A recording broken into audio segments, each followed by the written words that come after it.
2021년 6월 16일 수요일, 오늘은 갈라디아서 6장 6절부터 18절 말씀을 함께 묵상하겠습니다. 가르침을 받는 자는 말씀을 가르치는 자와 모든 좋은 것을 함께하라. 스스로 속이지 말라. 하나님은 업신여김을 받지 아니하시나니 사람이 무엇으로 심든지 그대로 거두리라. 자기의 육체를 위하여 심는 자는 육체로부터 썩어질 것을 거두고, 성령을 위하여 심는 자는 성령으로부터 영생을 거두리라. 우리가 선을 행하되 낙심하지 말지니 포기하지 아니하면 때가 이름에 거두리라. 그러므로 우리는 기회 있는 대로 모든 이에게 착한 일을 하되 더욱 믿음의 가정들에게 할지니라. 내 손으로 너희에게 이렇게 큰 글자로 쓴 것을 보라. 무릇 육체의 모양을 내려 하는 자들이 억지로 너희에게 할례를 받게 함은 그들이 그리스도의 십자가로 말미암아 박해를 면하려 함뿐이라. 할례를 받은 그들이라도 스스로 율법은 지키지 아니하고 너희에게 할례를 받게 하려 하는 것은 그들이 너희의 육체로 자랑하려 함이라. 그러나 내게는 우리 주 예수 그리스도의 십자가 외에 결코 자랑할 것이 없으니 그리스도로 말미암아 세상이 나를 대하여 십자가에 못 박히고 내가 또한 세상을 대하여 그러하니라. 할례나 무할례가 아무것도 아니로되 오직 새로 지으심을 받는 것만이 중요하니라. 무릇 이 규례를 행하는 자에게와 하나님의 이스라엘에게 평강과 긍휼이 있을지어다. 이후로는 누구든지 나를 괴롭게 하지 말라. 내가 내 몸에 예수의 흔적을 지니고 있노라. 형제들아, 우리 주 예수 그리스도의 은혜가 너희 심령에 있을지어다. 아멘. 잠시 기도하시겠습니다. 날마다 우리에게 한없는 자비와 긍휼을 베푸시는 하나님, 우리들이 하나님의 은혜 아래에서 모든 연약함을 딛고 일어나 주님께로 나아갈 수 있음에 감사드립니다. 우리 안에서 끊임없이 하나님께서 원하시는 것이 무엇인지 성령을 통해 알게 하시고 성령의 요구하심을 이루어가는 삶이 될 수 있도록 힘과 능력을 공급하여 주시옵소서. 세상을 향하여 오직 예수 그리스도만을 자랑하고 나타내는 우리의 삶이 되도록 늘 주님의 손으로 붙잡아 인도하여 주옵소서. 예수님의 이름으로 기도드립니다. 아멘.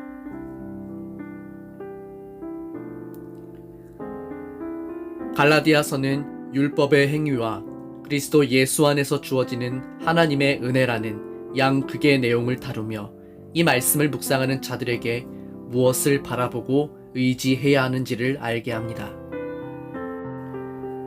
이제 사도 바울은 갈라디아 교회를 향한 서신을 마무리 짓고 있습니다. 그리스도 예수의 사람들은 결코 자기 자신의 행위를 의지하지 않고 하나님의 은혜 가운데 우리 안에 내주하시는 성령님의 이끄심을 따라 행동합니다. 이러한 성령의 사람들은 복음 안에서 올바른 자아상을 얻게 됩니다. 그래서 다른 사람을 나의 비교의 대상으로 삼지 않고 주님 안에서 서로 올바르게 세워야 할 형제와 자매로 바라보게 되는 것입니다. 이것을 통해 궁극적으로 이루어야 할 일은 우리 가운데 그리스도 예수의 법을 온전히 성취하는 것입니다.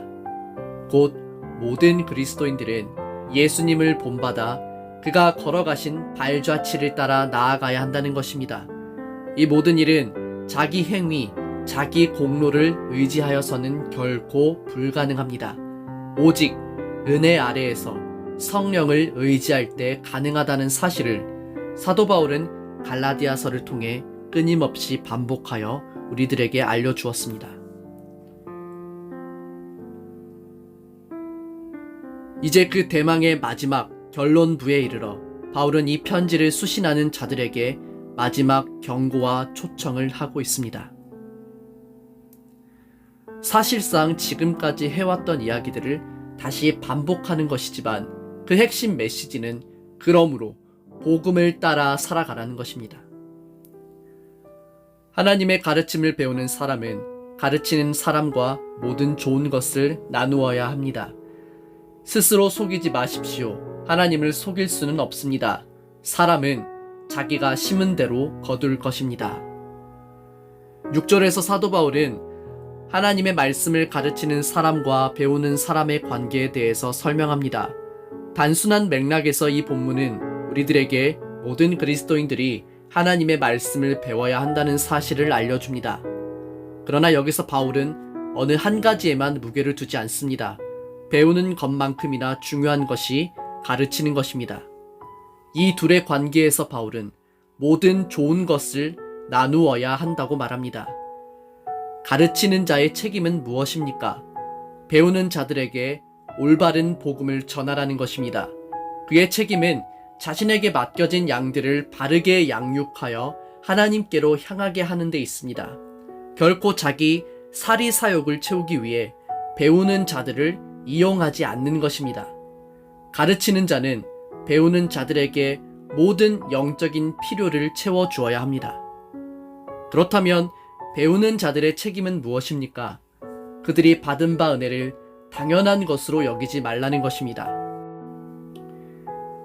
그러므로 이 단락에서 배우는 자들이 가르치는 자들을 위해 나눌 수 있는 가장 좋은 것은 재정적인 지원이라고 대부분 해석합니다. 물론 그 당시에 사도 바울은 생계를 위하여 다른 직업을 가지고 있기도 했지만 선교 사역을 계속 이어나가기 위해서 성도들의 후원은 절실하게 필요한 것이었습니다. 가르치는 자와 배우는 자의 관계가 잘 맺어진 예로서 빌립보 교회를 들 수 있습니다. 사도 바울은 빌립보 교회를 향하여 연신 감사의 표현을 아끼지 않았는데 그것은 빌립보 교회 성도들이 바울을 향하여 모든 좋은 것을 나누는 일에 적극적으로 동참하였기 때문입니다. 여러분은 제가 복음을 전할 때 늘 도움을 베풀어 주었습니다. 그것은 여러분이 복음을 들은 그 날부터 오늘 이 순간까지 그러합니다. 여러분이 다시 나를 기억하고 도와주니 내 마음은 기쁨으로 가득합니다. 필요한 순간에 여러분이 도와주어 정말 고마웠습니다. 이 부분을 가르치는 자가 배우는 자에게 정당한 대가를 받는 것으로 이해해서는 안 되겠습니다. 두 관계에서 우리는 그들의 행위의 동기가 오직 그리스도의 사랑 안에서 맺어진 것이라는 점을 잊지 말아야 합니다. 분명 사도 바울과 갈라디아 교회의 관계는 그러했습니다. 바울은 아비의 심정으로 또한 악의를 해산하는 어미의 심정으로 갈라디아 교회를 향하여 그리스도의 복음을 전하였으며 그 가운데 그들은 복음으로 맺어진 올바른 관계를 이루었던 것입니다. 그런데 지금 그들의 관계를 무너뜨리려는 시도가 갈라디아 교회에서 일어나고 있습니다. 그래서 사도 바울은 7절에서 스스로 속이지 말라는 경고와 함께 갈라디아 교회 성도들이 거짓 교사들에게 속지 않기를 간절히 호소합니다. 사도 바울은 자신들이야말로 진정 너희들을 구원에 이르게 할 진실된 교사라고 주장하는 자들에게 하나님을 속이지 말라. 사람은 자기가 심은 대로 거둘 것이다 라고 말합니다. 자기 육체의 욕망대로 심는 사람은 육체로부터 썩을 것을 거둘 것이며 성령의 뜻을 따라 심는 사람은 성령으로부터 영원한 생명을 거둘 것입니다. 바울이 여기서 말하고자 하는 요지가 무엇입니까? 거짓 교사들의 관심은 그들의 영혼이 하나님 앞에서 잘 되는 것에 있지 않다는 것입니다. 자기 육체의 욕망대로 심는 것, 그러니까 그들의 관심은 오직 바울과 갈라디아 교회 간에 맺어진 관계를 깨뜨리고 그 사람들을 자신을 따르는 자로 삼는 것입니다. 율법 아래 매이게 하여 자신들에게 복종하게 만들 목적이 있는 것입니다.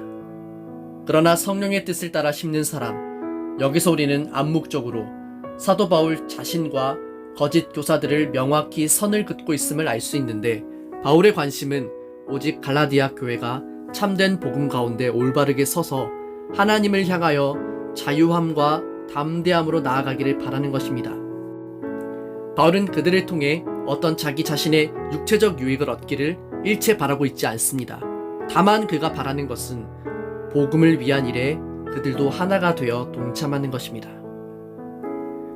선한 일을 하다가 낙심하지 말아야 합니다. 때가 이르면 영원한 생명을 거둘 것이므로 포기하지 말아야 합니다. 기회가 닿는 대로 모든 사람에게 선한 일을 해야 합니다. 특히 믿음의 가정에 그렇게 해야 합니다. 바울은 갈라디아 교회 성도들을 향해 권면합니다. 바울 그 자신도 성령으로 심는 일을 포기하지 않고 실망하지 않고 계속해서 이루어 나가고 있는 것처럼 그들 또한 이 일에 계속하여 동참하기를 권면하는 것입니다. 사도 바울이 간절히 바라는 것은 무엇입니까? 갈라디아 교회 성도들, 특별히 그들 가운데 새로 믿게 된 성도들이 거짓 교사들의 잘못된 가르침에 속지 않고 그리스도 예수의 은혜 가운데 맺어지게 된 참 복음의 관계 아래에서 복음의 일에 동참하며 성령으로 심어진 씨앗이 열매를 맺을 때까지 계속해서 복음의 일에 동참하기를 바라는 것입니다. 특별히 사도 바울은 믿음의 가정에 대하여 더욱 그리하라고 권면합니다. 때로는 우리 마음속에 그리스도의 복음을 위한 일에 우리 자신의 시간을 드리는 것이나 물질적인 부분으로 헌신할 때 그것이 헛된 것으로 여겨질 때가 있습니다. 그 일에 대한 뚜렷한 성과가 보이지 않을 때 우리들은 흔히 이 일은 아무 의미가 없는 것이라고 느끼며 우리가 하는 일에 대해 쉽게 회의감을 느끼기도 하는 것입니다.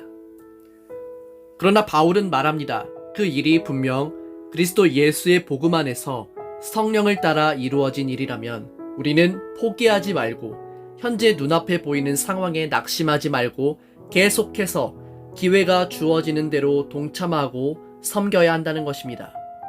그러므로 오늘 이 말씀을 묵상하는 우리들은 믿음으로 맺어진 공동체 가운데 성령께서 심으신 일에 우리 자신을 들여 헌신하는 것을 멈추지 말아야 합니다.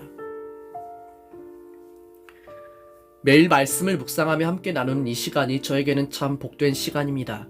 이 자리가 저를 나타내기 위한 시간과 무대가 아니라 오직 성령님께서 일하는 시간과 무대가 되기를 저는 간절히 소망합니다. 저는 이 일을 감당하기에는 여전히 부족함이 많습니다. 때로는 해봤자 아무도 알아주지 않는 이 일을 왜 하나라는 회의감이 저로 오늘 하루는 그냥 넘어갈까라는 유혹을 주기도 합니다. 저는 그런 연약함이 있는 사람입니다.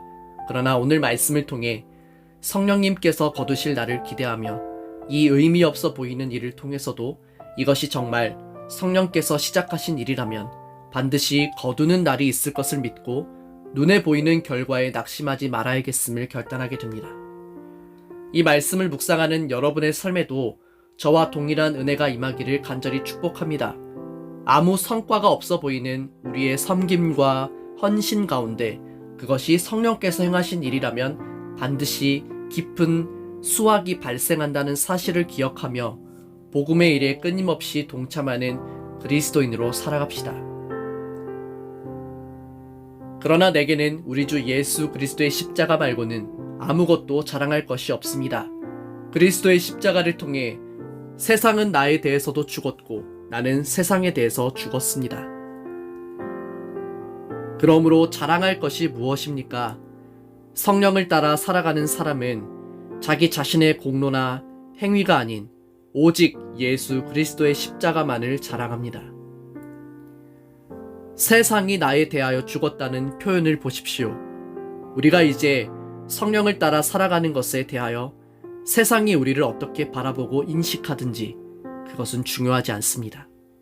왜냐하면 예수 그리스도의 십자가 앞에서 우리들이 삶을 바라보는 관점이 이제는 완전히 달라졌기 때문입니다. 그 사랑을 이해하지 못하는 자들에게는 십자가의 도가 미련하게 느껴지고 우리들의 복음을 위한 수고와 헌신을 헛된 것으로 여기지만 우리는 더 이상 세상의 그러한 소리에 흔들리지 않습니다. 십자가의 사랑을 깨달은 우리들에게 이것이 이제 우리의 전부입니다. 우리가 살아가야 할 목적이고 우리가 나아가야 할 방향입니다. 세상을 향하던 우리의 발걸음은 이제 하나님을 향하여 완전히 바뀐 것입니다. 사랑하는 여러분, 여러분의 몸에는 그리스도 예수의 흔적으로 가득합니까? 오늘 이 말씀을 묵상하는 우리들의 삶이 오직 그리스도 예수의 흔적으로 가득하기를 바랍니다. 참된 복음 위에서 살아가고자 하는 우리들의 발걸음을 막으려는 일들이 여전히 세상 속에, 우리가 살아가는 삶 속에, 또한 우리 안에서 치열하게 일어나고 있으나 오늘 이 말씀을 듣는 우리들의 발걸음을 오직 그리스도 예수의 복음을 향하여 성령의 인도하심을 따라 굳건히 나아가야 할 것입니다. 우리들의 삶을 통해 온전히 성령의 일하심이 이루어질 수 있도록 십자가 앞에 더욱 철저히 나의 자아를 죽이고 복음이 아닌 것에 대하여 단호히 그것을 거절하고 오직 성령의 인도하심과 이끄심을 따라 우리들의 삶을 통해 예수 그리스도의 십자가만이 드러나고 그분의 일하심이 우리들의 삶을 통해 풍성한 성령의 열매로 맺히게 되기를 우리 주 예수님의 이름으로 간절히 축복합니다.